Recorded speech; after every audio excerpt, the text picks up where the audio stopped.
एक लड़की जो बहुत कुछ करना चाहती थी, एक लड़की के जो सपने बहुत बड़े थे, वो खुद को किसी मुकाम पे पहुंचाना चाहती थी जिंदगी से, क्योंकि बहुत प्यार करती थी। उसे लगता था कि सारी दुनिया उसी के जैसी है, उसे लगता था कि सभी के दिल बिल्कुल उसी के जैसे हैं। उसको लगता था कि जैसा वो सोचती है दुनिया के बारे में, ज़िंदगी के बारे में, लोगों के बारे में, दुनिया बिल्कुल वैसी है। लेकिन ऐसा कुछ भी नहीं है, क्योंकि उसका दिल बहुत सुंदर है, वो खुद बहुत सुंदर है, उसे लोगों पे भरोसा है और उसको भगवान पे भरोसा है कि उसके साथ कभी कुछ गलत नहीं हो सकता है।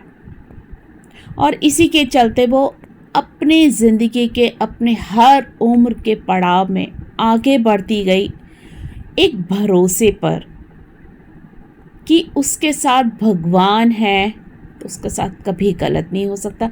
वो इतनी सच्ची है कि उसके साथ कभी कुछ गलत नहीं हो सकता है। अगर कुछ गलत होगा भी तो उसके भगवान है उसको संभालने के लिए, उसके साथ कुछ गलत होने ही नहीं देंगे।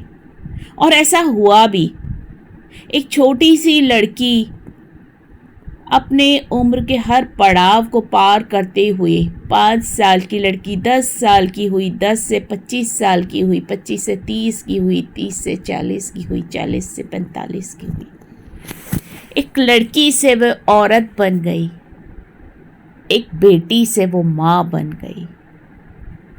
और उसका भरोसा दुनिया पे बिल्कुल वैसा ही बना रहा जैसे जब एक छोटे से बच्चे का होता है, जैसे वो छोटी थी तब था।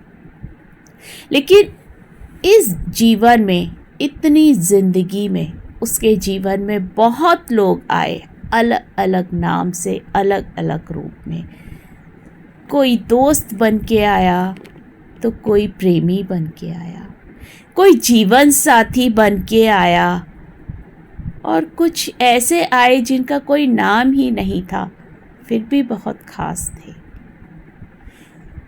लेकिन वो फिर भी समझ ही नहीं पाई किसी को कि क्या कोई उसको प्यार करता है या करता था, या कोई उसका मान सम्मान करता है, या कोई उसको खोना नहीं चाहता अपने जीवन से।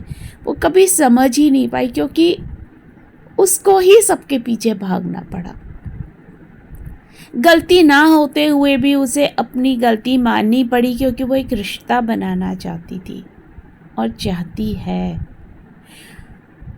मेरे जो नारी का समर्पण की जो नायिका है गंगा, वो भी बिल्कुल ऐसी ही है कि उसने सिर्फ समर्पण किया है।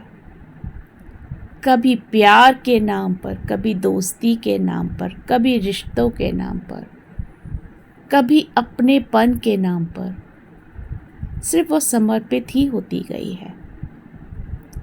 तो मेरे इस उपन्यास को आप ज़रूर पढ़िए और इंतज़ार कीजिए कब ये उपन्यास आपके सामने आता है और आप उसको संपूर्ण रूप में उसको पढ़ पाते हैं, समझ पाते हैं। जीवन के हर तथ्य को दर्शाया गया है इस उपन्यास के अंदर। गंगा की एक कहानी दर्शाई गई है कि गंगा असल में क्या है। गंगा बिल्कुल उतनी ही पवित्र है जितनी की गंगा नदी है, जितनी की गीता पवित्र है, जितनी की सीता माता पवित्र है। गंगा का जो एक कैरेक्टर है वो भी उतना ही पवित्र है।